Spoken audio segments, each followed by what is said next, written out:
വയസ്സുകാരനായ മകന് അച്ഛൻ ഒരു സഞ്ചി നിറയെ ആണികളും ഒരു ചുറ്റികയും കൊടുത്തു.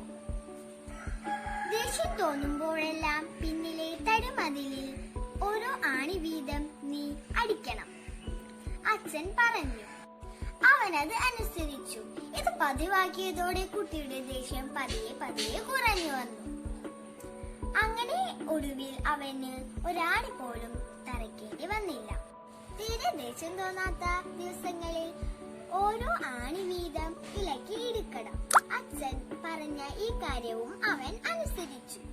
വൈകാതെ ആണികൾ ഇലക്കി മാറ്റിയ മതിലിൽ ആണി തറച്ച പാടുകൾ മാത്രം അവശേഷിച്ചു. ഓരോ തവണ ദേഷ്യപ്പെടുമ്പോഴും നമ്മൾ മറ്റുള്ളവരുടെ മനസ്സിൽ ഇതേപോലുള്ള മുറിവുകളാണ് ഉണ്ടാക്കുന്നത്. അമിതമായ ദേഷ്യം മറ്റുള്ളവരെ വേദനിപ്പിക്കുമെന്നുള്ളത് അച്ഛൻ അവന് പകർന്നു നൽകി. കൂട്ടുകാരെ, അമിതമായ ദേഷ്യം നമുക്ക് ആപത്താണ്.